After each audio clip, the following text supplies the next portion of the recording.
Hi, I'm Judy. Welcome to my channel. Today I wanted to show you how I make these cute little hand sanitizer holders. Aren't these cute? We all need hand sanitizer now. We kind of did before, but now everybody needs it. And this just fits one of those cute little from Bath and Body Works. It just slides right in here. You snap it up. It has a hook. You can hook it to your purse, your backpack, whatever. And it's really, really easy to do. This design is from Crashing Waves Design. I'm going to link her stuff below. It's a really easy beginner embroidery pattern. You can't see it very well, but this is my embroidery machine behind me. And I have to tell you, at first, I was really intimidated. I actually had another embroidery machine, and I had it for about 10 years, and I just never used that feature because it kind of scared me. And I know that I'm not the only person who is intimidated by my embroidery machine. So let's take this step by step. Start out with very, very simple pattern. This pattern is all one color thread. So there's no changing of thread colors. It's just you put it in the thread color you want and you go. And it's also very easy, so when you're done, it's easy to assemble. And like I said, this pattern, her patterns are really great. I guess it's not a pattern, it's a design. You download it to your machine. Now your machine isn't going to be the same as my machine, just the basic steps are still the same. So without further ado, let's see how this cute little Baby Yoda, see there's Baby Yoda, hand sanitizer is made.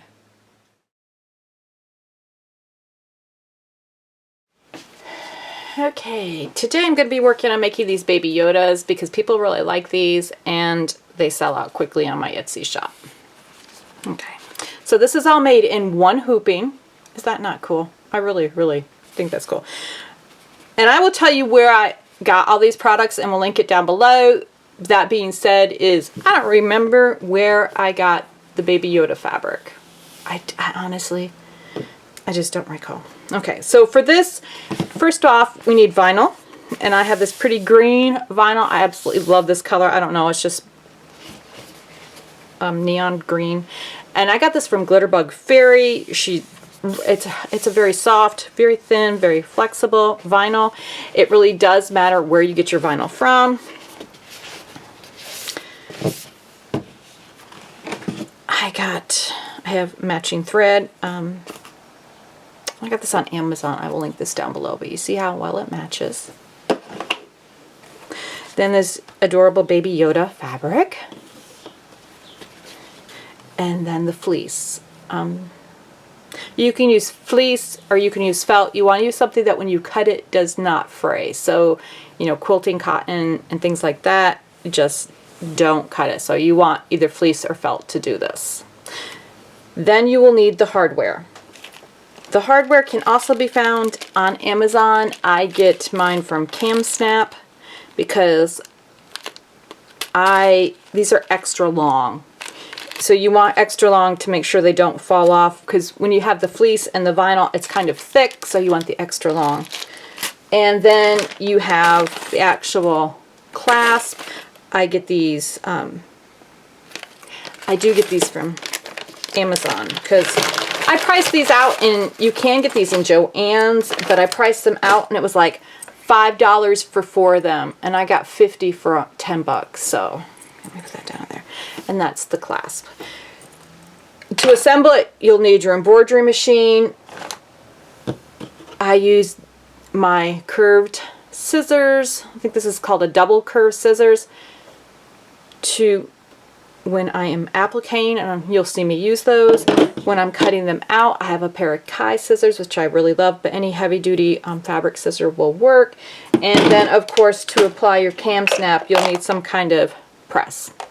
Okay, so let's go to the next step. Oh, and I forgot one of the most important things. I use Cutaway stabilizer. Wow, I'm almost running out. Good thing I ordered some more this morning. Okay. I use Cutaway because, oh, I have threads all over, because this gets pretty dense, and so you want something that's going to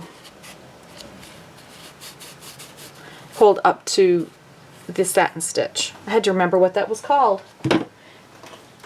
And yes, you can see it. Let me give you a close-up there. So you see, but you know, it's not really obtrusive. That's a yellow. Let me see if I can find. Okay, here's a green one. I made some Christmas ones. But I don't think it detracts from the overall. You can see it, but it is what it is. It makes it, it's stabilizer. It makes it a better quality. So the first thing you need to do is to hoop your stabilizer. Now I'm going to do a double. That means I save time and I do 2 at a time. She also has the design where you do just 1, but I like to do 2 at a time because it takes just the same amount of time to make 2 for me as it does for 1. That's a win in my situation. This is my 5x7 hoop. I have this on here because to me it just makes the stabilizer stand a little better. So we want to cut a piece of cutaway fabric, or cutaway stabilizer, sorry, that fits inside the hoop. They do have pre-cut stabilizer. For me it was just more cost effective. When I purchased this, there was a lot more on there. I've made a lot of hand sanitizer holders. And you're just going to put this right in there.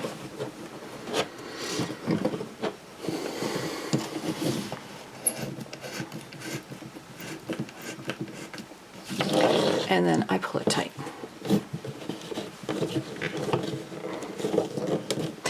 And for the first hooping, that's it. That's all you're going to do. Now we're going to take this over to the embroidery machine. This is my sewing machine. I call her Evangeline. She has the embroidery attachment. It is a Brother Innovis 1500D. I don't think they make this any longer. The D is, of course, for Disney. It has a lot of Disney designs in it. Now, each machine is threads differently, so I'm not going to show you how to thread the machine. An embroidery machine will come with its own embroidery foot. I think this is a Q. I honestly don't remember. This is the foot that came with this machine. I had a brother before this that had a metal foot, so I'd rather use metal than plastic, so I just use this metal foot. But it's the same exact thing, only, you know, plastic versus metal. And I would probably break this in a heartbeat, just saying. So you put the embroidery attachment on, you put the embroidery foot on, and you thread it as you normally do.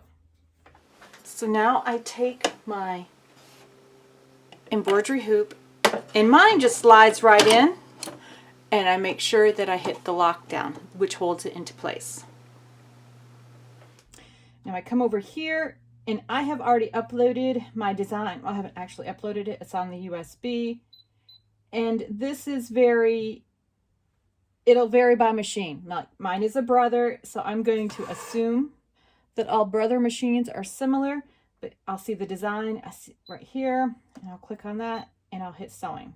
Takes a minute to grab it from my computer. I actually have, this is an older machine, so mine is actually hardwired in, and it says sewing. Okay.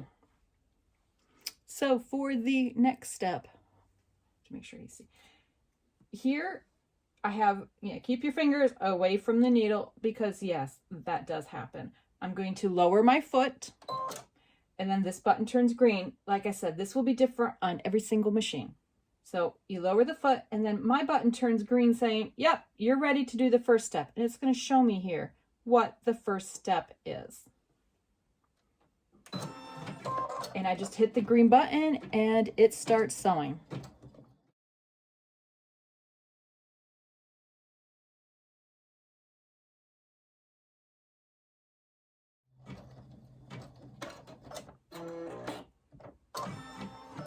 Now this is what you call, it's a placement stitch. It's basically showing where you need to place your vinyl. So I'm going to take this out and I'm going to take it over to my table and I'm going to show you what I do next. Okay. Now I'm kind of anal. I like to trim my threads as I go. So I trim them off, the front and the back. You want to do this on a flat surface because you don't want to move what you're sewing. You want, you know, if you weren't doing this on a flat surface and like you decided to do it on your knee at your machine and for somehow you had to retighten this, it might get slightly off. Okay, so for this I want a piece of vinyl to cover this, and I want to make sure it covers the whole design. So I know that I have to cut right here. So you can never iron vinyl. So it's rolled. So a fold kind of stays in it, and I kind of like finger press. And I know I have to cut right on that line. So you can kind of see it. And then you finger cut it. You finger cut it. You cut it. Okay, now it's still too long. And it doesn't need to be perfect. You might notice it's a little lumpy there. It doesn't need to be perfect because that has nothing to do with the final. So I pull it down till I know that it's just covering that top stitching right there. And I pull this up, making sure that everything in those placement stitches is covered. And again, finger press it, and then I cut along that line. Now you're going to want to save this piece of vinyl cutting off because we'll use that later. Now, I tape mine down just because I'm just kind of, yeah, I tape this down. Some people don't, and they just float it, because I guess this is called floating. I don't know the term for it. But my luck would be that I would just, yep, it would come up and it would move. And so I get masking tape from the dollar store, and I just put a piece at the top. See, and I'm on a flat surface, so I can push down on it. I put a piece on the top, and I put a piece on the bottom.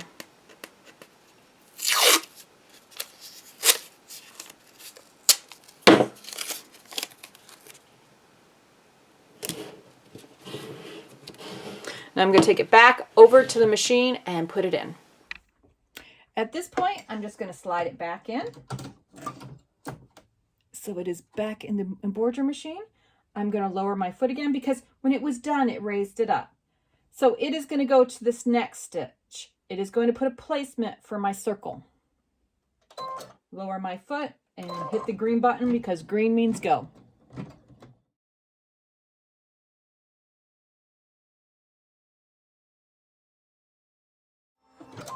Now again, this is a placement stitch. You're going to do some applique here. And I know that I was terrified to do applique. I'm not sure exactly why, now that I've been doing it for a while. But this is where you're going to put the fabric in. So let's go over to the table and put the fabric in. Okay, before I even get the fabric, I always make sure that I cut my threads. Like I said, I'm kind of anal about my threads. I don't know why. I think it has to come from when I did cross stitch. And my stepmother always told me my back has to look as good as my front. You're not going to see this. The fleece is going to be over top of that, but I don't know. I just cut the threads as well. So this is where you're going to put in the applique. I know from experience that the tab goes here, so this part is going to be, in the initial design, is going to be the part that's facing down. So I know to flip, because trust me, I have made this mistake before. So I flip it around from the way that it goes on the machine, knowing that I want Baby Yoda to be right side up. So now I'm going to grab my fabric. And some people interface their fabric. I don't. I'm kind of lazy. And I know that I'm going to want him right there. So you cut a piece of fabric that is bigger than your circle and you masking tape it in.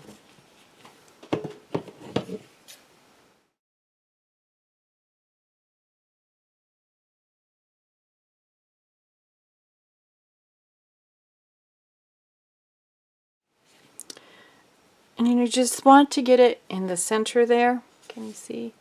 That's the top. So I kind of put my finger on his head, making sure that he's kind of as much in the center as I can possibly get it, and then I masking tape it on.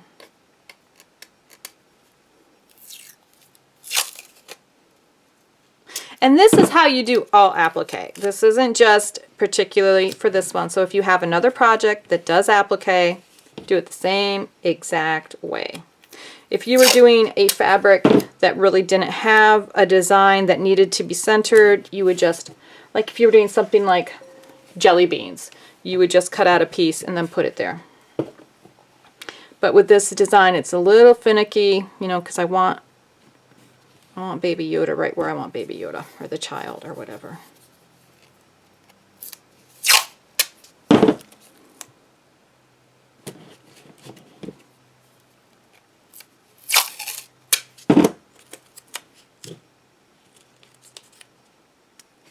And I go through a lot of masking tape. That's why I buy it at the dollar store. Now let's take this back over to our machine. Okay, so this is the way I had the design at my work table. I'm going to flip it around because this bar goes into my machine. Lock it into place, lower my needle, and hit the green.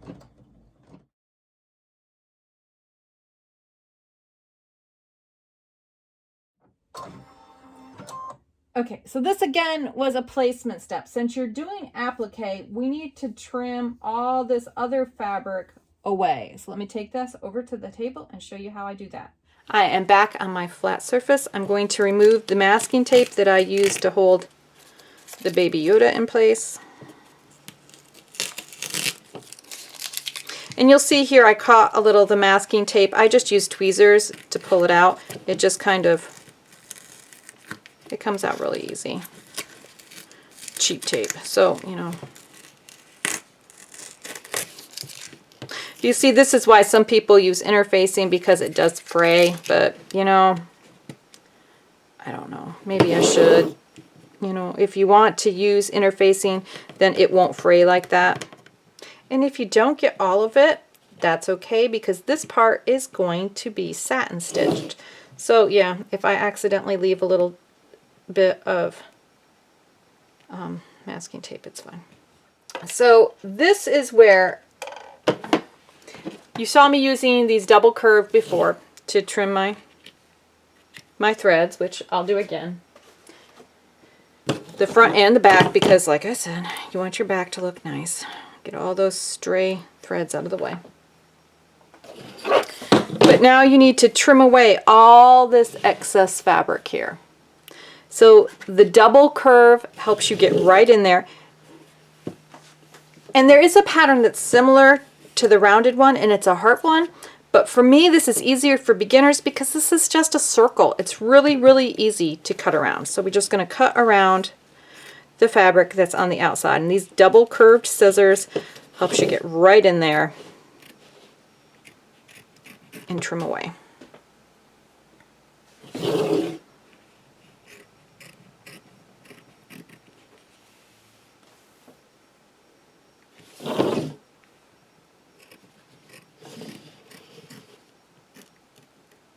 Now you want to get as close as you can to the stitches without cutting the stitches, because you don't really want to cut those stitches. If you do accidentally, it is not the end of the world. This is going to be stitched over again, but you want as much as the fabric away as you can. Like I said though, it's not the end of the world. Don't get so wrapped up in it that you cut your threads and cut your fabric on the inside of the circle, because this is all going to be satin stitched. So you can see this is where the stitch is, and the satin stitch, you know, is that 1/4 of an inch thick? That will go around there, so it will catch any strays. But try to do the best as you can to get as close as you can to that stitch line.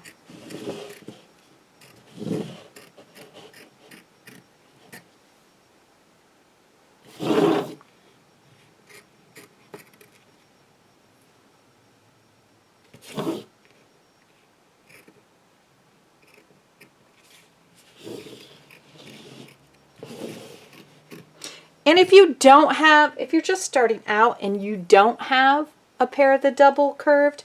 You can use a little pair of sharp scissors, you know, the itty bitty ones that are just small blades and are really sharp. That'll work just as well.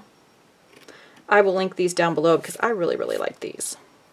And these were really kind of expensive. Now, you see I got little fluffs of material. I use a lint roller to get it off. But you have to be careful if you haven't used interfacing because it will pull the threads out. And there you go. So now you want to take this back to your embroidery machine. Okay, so put it in and watch it go. Needle down and start.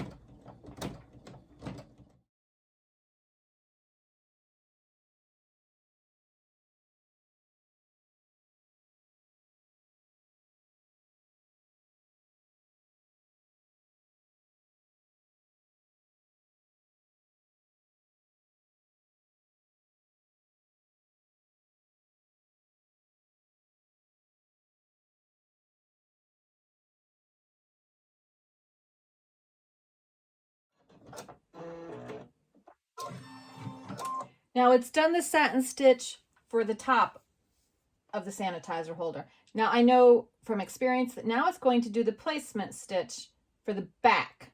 So I'm just going to go ahead, lower my needle, and let it stitch that out.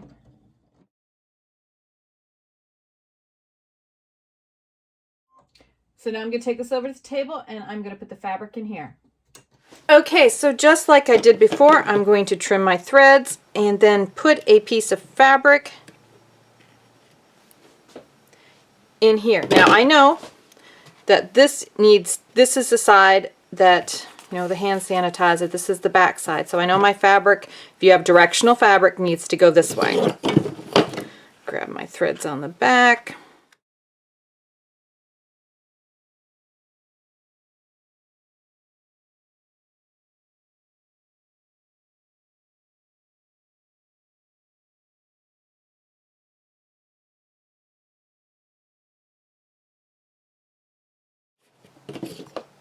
And then, when you're all done, I was going to forget to take it back over to the sewing machine. Okay, we're going to slide that in and let it do its thing.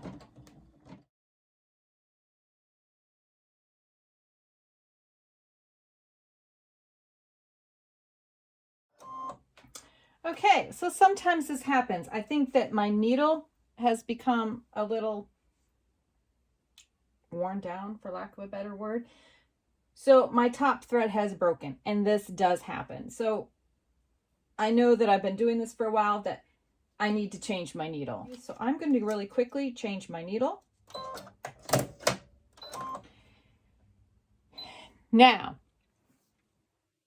it took me months of having this machine before I realized that I could actually go back stitches.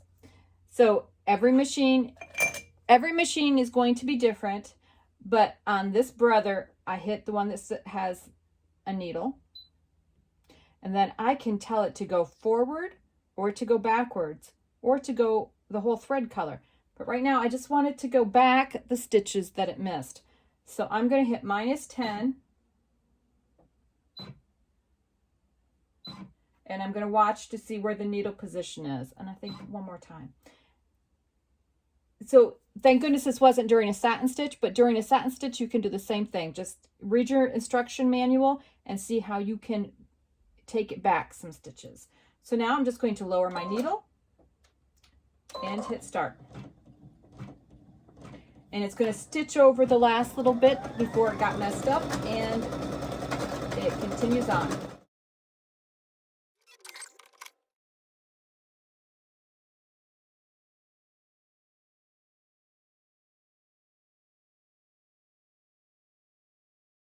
Okay, so I have it all trimmed. I have a little loose threads here. I'm going to put it back in the machine. And this time it's going to do the satin stitch around the edges of both of them.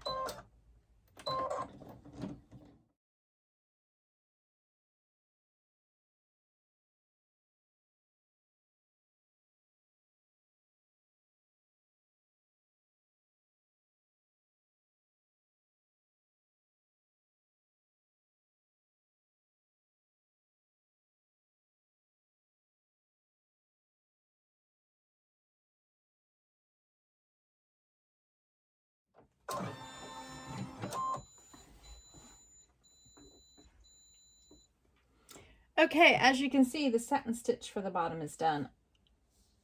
So now I'm going to take it out, and now is for the part that, and I believe in her instruction, she outlines this, I'm not sure.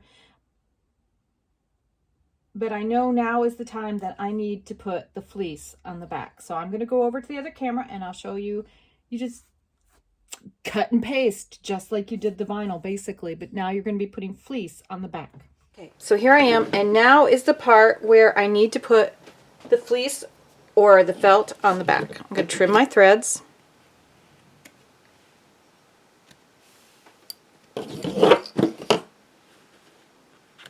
And this back might start looking like a hot mess, but you're about to cover all this up with fleece. So if it doesn't look, you know, the best, that's okay. You're just going to cover that up. It's after this that you kind of want to be more precise about it. So you just put a piece of fleece over, and you can measure it if you want. I just kind of eyeball it.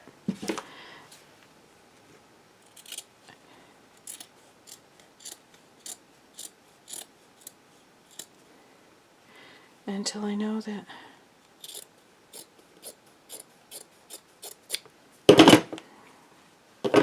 I have the right size, please. And then again, I'm going to take my masking tape and I'm just going to tape it down.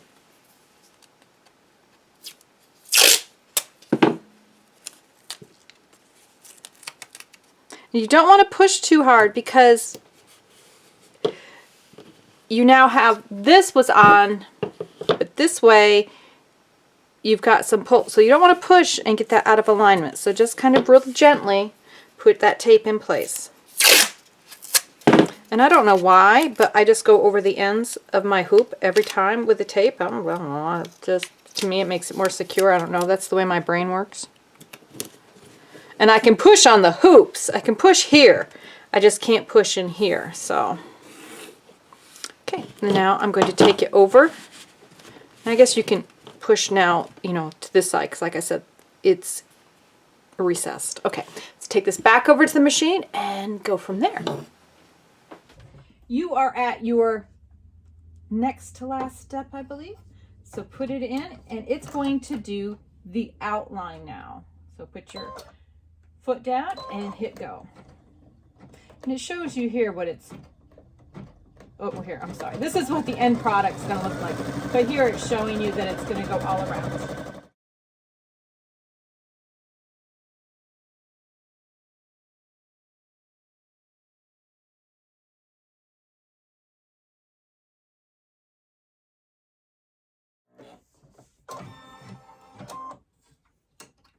Okay, so now it has attached the fleece to the back of your hand sanitizer holder, okay? But now you want to make the little pocket. So you're going to take that little piece of vinyl and put it here. If you're just doing one, she puts a placement stitch where to line it up, but you're just going to have to kind of use your best judgment here. Let's go over to the other table and I'll show you. Okay, first thing I'm going to do is trim my threads. See, and it covered up all those other threads. So, and sometimes it can bunch up here where it starts. If it looks really bad, I just use the tweezers. There is a way to counter that, but yeah. So now I'm going to take this piece of vinyl, and you can look at this piece. You want it almost up to that edge. So take your flat edge and kind of line it up almost, because you don't want it to sew over it, but you do want it to sew on the sides. So line it up and then tape it down.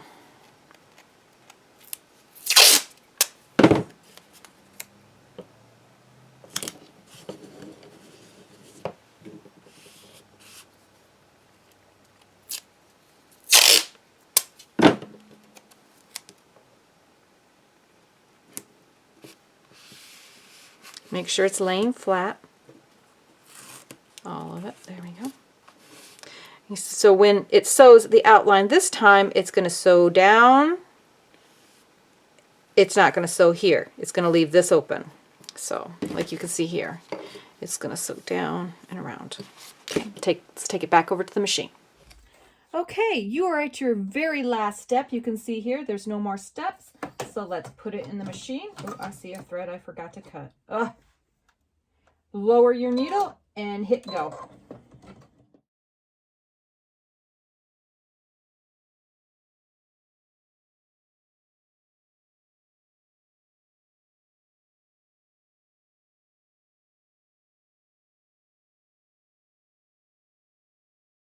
And it never fails when you're making a video that this happens.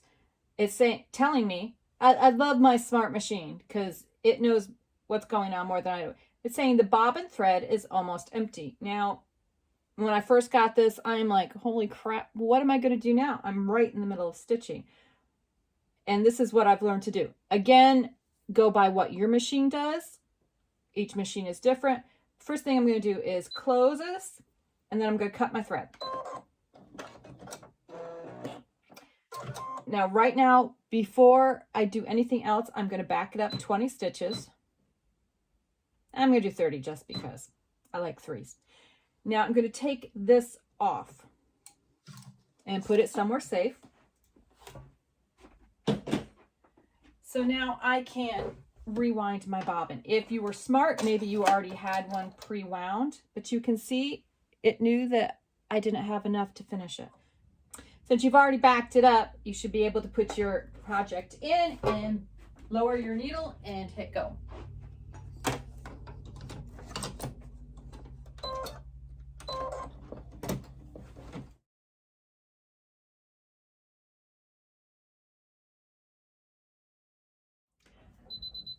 And I am finished sewing. So Evangeline has finished her work, and now I get to take out the design, and you can see how well that it did. I'm going to take it over to the cutting table and finish it up. Okay, I usually wait till I have a whole bunch of these and do them all together because, yeah. So you take it out of the hoop because now you're good. You are all finished with your sewing and you can take it right out of this hoop. Actually, while it was sewing, I had to remove one piece of masking tape on the bottom. Sometimes the masking tape on the bottom can get stuck to your machine and starts making this horrendous squeaky noise, which drives me crazy. So you can pop it right out of there.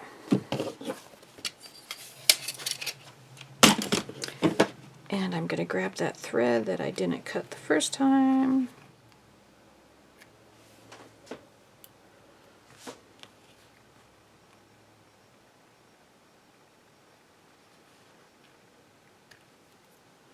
Just making it look all nice and neat. That was from where I had to rethread my machine. If you see any little strays, then now's the time to grab them. And then here on the back side.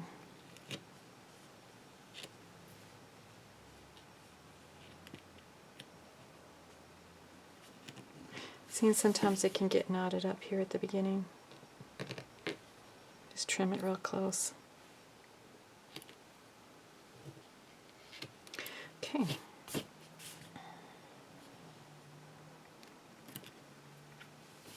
Now this is where I like to use my Kai scissors. I don't know why. These are some really good scissors. But again, you could use a really sharp scissors and you just want to cut around. And you want to get as close to that sewing line as you possibly can without cutting through, you know, and don't obsess over this part, but you want it to look kind of neat because this is your finished product now. You're at that stage.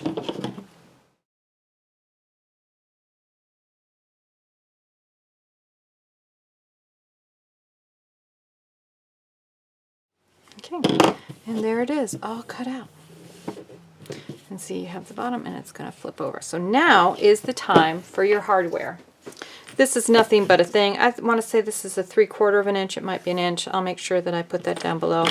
And then I kind of fold this in on itself, making sure that your loop is coming up and then down. And now you want to put your cam snap. Yeah, I'll get that right. Cam snap on here. So these are cam snaps. These are just plastic. You'll have a male and a female and then the backing. Oops. So you'll have a backing for the top and for the bottom. I always put the male at the top and then the female down here. You may find it easier to do the other way. That's completely up to you. So there's the male.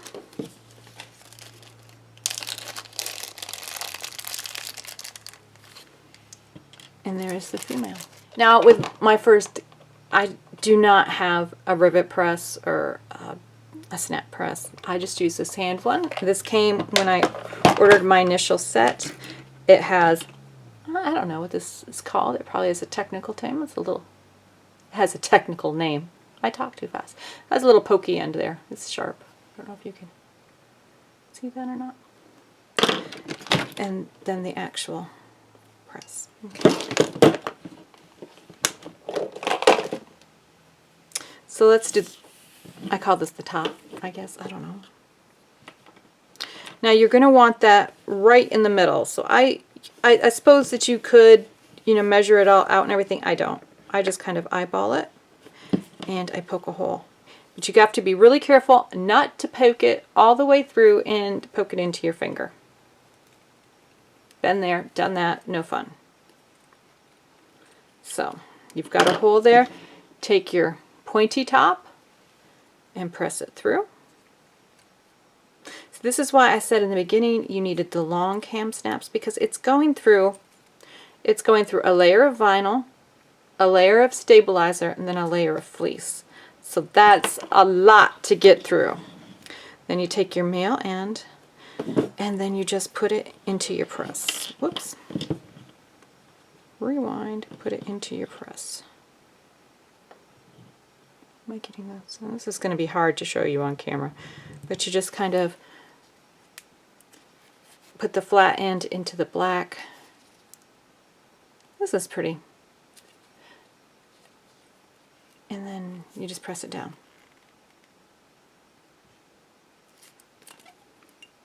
And then you have your cam snap in. Okay, for the bottom, and again, you probably could measure it out, get it right in the middle.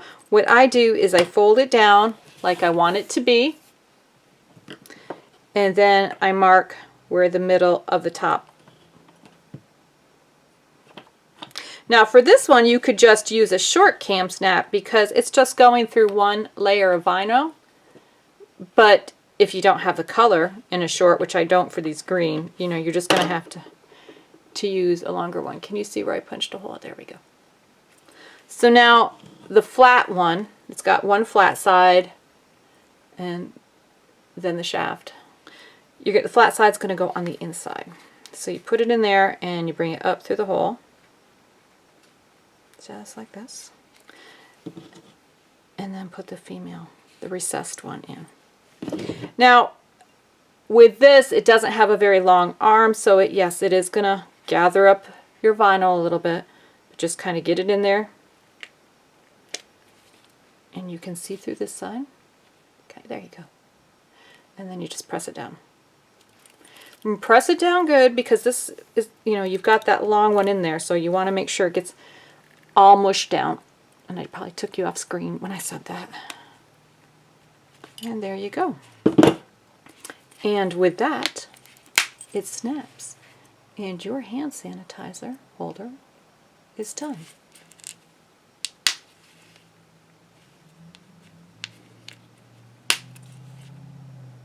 I hope you enjoyed that. If you have any questions at all about this cute little hand sanitizer holder, put them down below. I'm going to try to link all the products that I used, where I got the design, and everything right down below. This is just so fun and so easy. Makes great stocking stuffers and great gifts. I mean,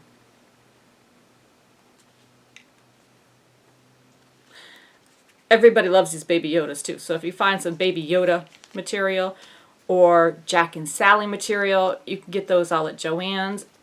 Make great gifts. And it's, don't be intimidated. Just get that embroidery machine out and just do it. You can. I have faith in you. Thank you so much for spending some time with me today. If you liked this video, please give it a thumbs up. If you like content like this, hit the subscribe button below, because I will be trying to share as much as I possibly can. Until next time, have a magical day. Bye.